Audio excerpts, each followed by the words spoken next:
Oh.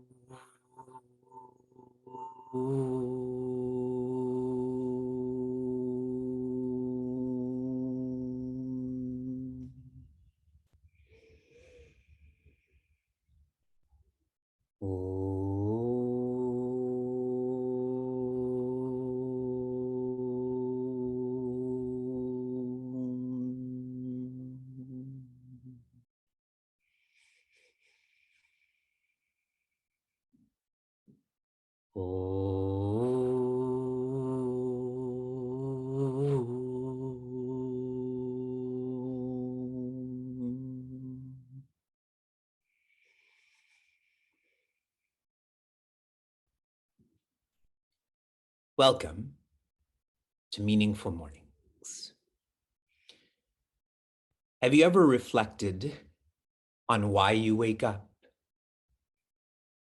And here I'm not describing the purpose of why you wake up, like to make coffee or get someone ready. Why is it that your body, your mind, naturally wakes up? What our rishis, what our visionaries have analyzed is we wake up because we have to evolve. Our blueprint, our personality is designed in such a way that all that happens to us is for our evolution. And that can only happen if we're awake. That's the importance of mornings. As I reflected upon and prepared for the recommencement of Meaningful Mornings, I feel that our Creator has designed and is facilitating meaningful mornings. That if we wake up to evolve, then Meaningful Mornings is a catalyst to this evolution. Keeping this in your heart, relax your bodies, enjoy breathing, and pray. We are a community that prays for the well-being of society. Yesterday, I received a message from one of our community members that they had given birth to a baby girl. That was in the morning. And at night, after I'd finished my class, I got a message from one of our community members sharing that her husband passed away. We have a diverse community and there's lots of need. So everyone pray for society.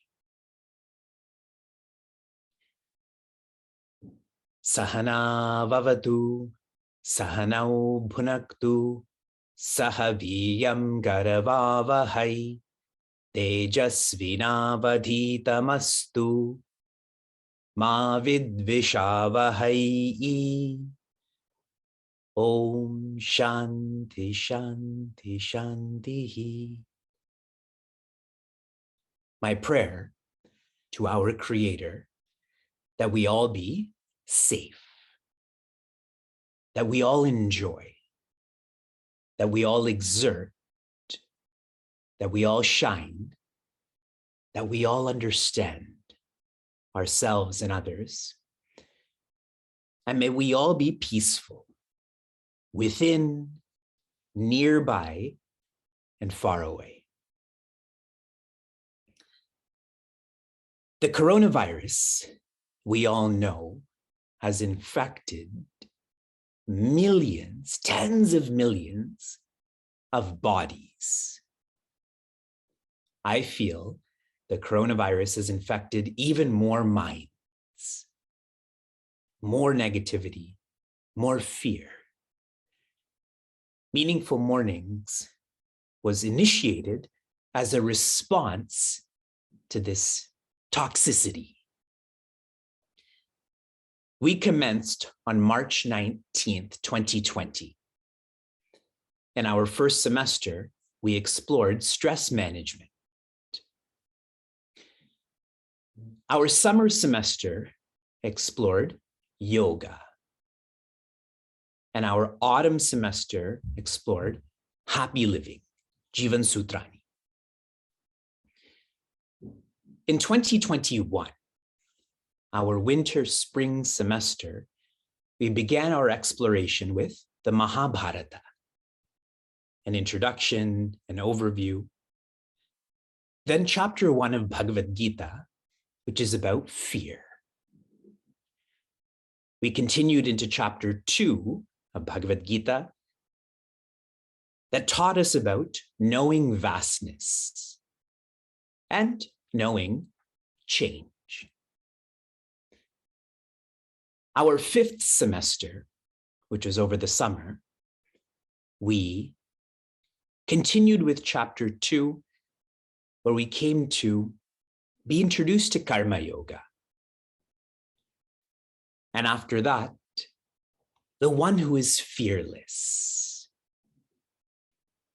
Moreover, we entered chapter 3, and Sri Krishna was teaching us about being dedicated. With the completion of that semester, we continued to chapter 3 in leading by example. What holds us back? And then we entered chapter 4. Chapter 4 is about Sanatana Dharma. That was the beginning portion. And the latter portion about deservershiplessness, to have less of a sense of deservership. That is a lot of content to remember, to practice. I'll simplify this for you. We have been together for 2 years, 22 months, 80 weeks, 560 days. The condition of our society right now is that loneliness is growing. We can't hold people's hands. We can't feel someone's smile. And so for all of this period of time, at least, we get to see each other. We get to feel each other. Through Zoom, at least 100 seekers join us every day, whom we get to see and feel. So what have we done in Meaningful Mornings? Is we've communed to be more comfortable with ourselves, to feel more secure. Magnifying a review of last year, the Mahabharata is a historical, philosophical text about the Bharata Vamsha, which means the family of Bharata, who was a leader in the past. An alternative name for the Mahabharata is Jaya. Jaya means to win. It tends to be associated externally. You win an Olympic medal. You win a tender. For us, we are less interested in a family's history or winning in a secular sense. This Jaya is to evolve to Vijaya, which doesn't mean to win. It means to be victorious. Victorious over who? Oneself. Vishesha Jayati. It's a special winning, which is winning over oneself. This evolution is being catalyzed by one of our Sadgurus, and that is Pujya Swami Chinmayananda. I've asked all of you to use the Holy Gita in our exploration. I've been reflecting a lot on him and how much fortune he's brought into my life, and I think yours also, that just with the Mahabharata / Bhagavad Gita, we have invested 4,800 minutes.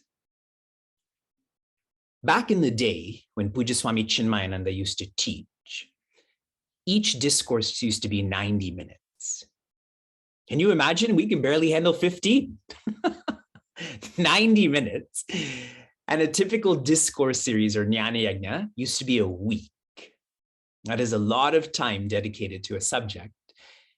And so calculating all of this out, we have been investing in Bhagavad Gita for 53 of such nights, or 8 Jnana Yajnas, and we've only completed chapter 4.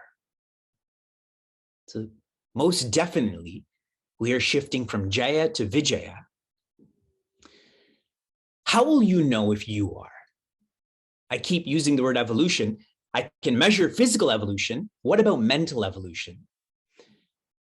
At the end of last year, I shared with you a verse that Gandhari shares towards Sri Krishna. Gandhari is the wife of Dhritarashtra. We've already met him. The mother of Duryodhana. We've met him too. In this verse, she shares with Sri Krishna, Tvam eva, you alone are Mata, Pita, Bandhu, Sakha, Vidya, Dravinam, Sarvam, and she ends with Mama.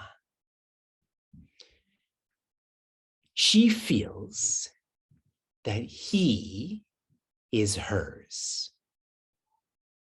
How do you know if you're evolving? How do you know if you're flowing through the system of meaningful mornings? That you feel the divine is yours and that you are the divines. Are you feeling this?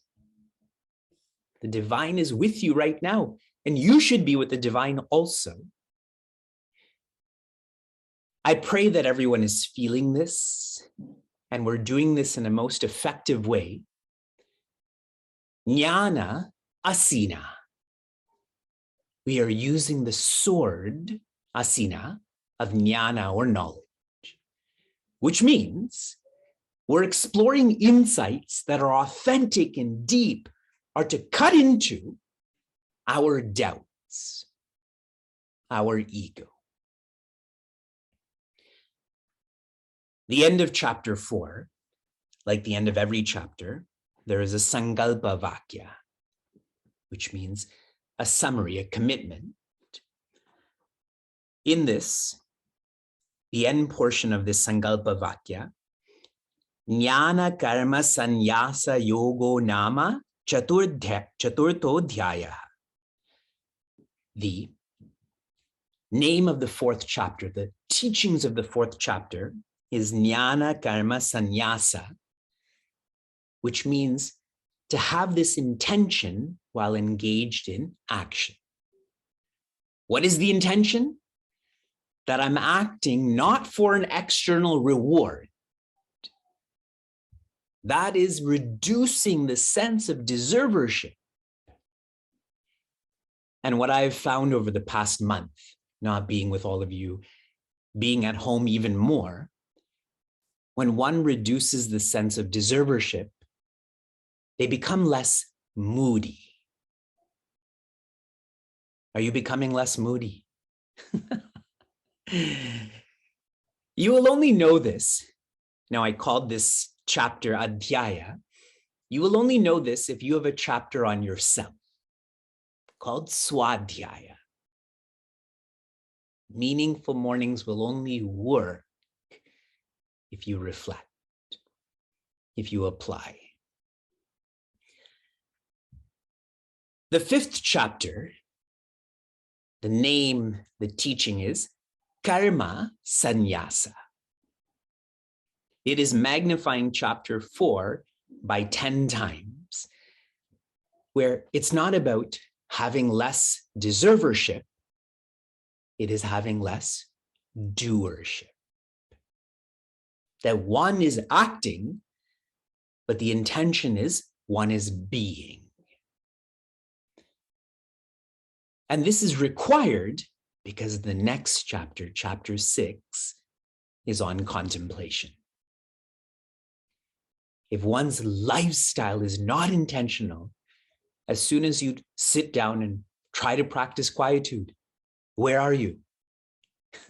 Everywhere, but with yourself. Chapter 6 is about delight. To be completely comfortable, secure with yourself. Today is January 14. We begin chapter 5. On March 1, we will begin chapter 6. March 1 is Maha Shivratri. And on May 8th, we'll begin chapter 7. May 8th is Mother's Day. It is Puja Swami Chinmayananda's Jayanti. So we get to continuously celebrate together. And you know that I have this ego that I should just throw in some details like I'm teaching a verse. So let's do that with chapter 5. Not the verse. I'm just reading the introduction. Shri Paramatmane Namaha Atha Panchamodhyayaha. We remember the divine as we begin chapter 5. From inspiration to application. A recent application of yours was to reflect on what meaningful mornings is to you. And I was rereading what a seeker from Connecticut shared. Her name is Prashanti. She shared that each of these verses is a flower. And the petals of this flower are being steadily, naturally opened. And we are all bees coming to internalize this opening flower. Another application of yours, your last, was to not miss Bhagavad Gita, so to listen to my discourses on the Bhagavad Gita course. These were from 5 years ago. I'm very happy that we're still engaged in this. And I was reading a seeker's reflection from Raleigh. Her name is Revati, and how those discourses and this community is helping her to evolve from being reacting to being responsive. Imagine everyone in America was more responsive, more responsible, less standoffish, less violent. The whole country, the whole world would change. Your application for this morning. Today is Sankranti. Sun means sun, but sun means well. And Kranti means to move or to evolve. So Sankranti is a time when the sun is closer to us. Now, well moving for us is well evolving. I want everyone to commit more than ever to their evolution. That's why you're born. That's why you wake up. I began sharing thoughts on self-development on January 14th, 2008. I have been engaged in this full-time, 100 hours a week for 14 years now, and I know nothing. I feel that he is mine and I am his. My point in all of this is when we commit to our self-development, and there's so much natural humility that develops with that.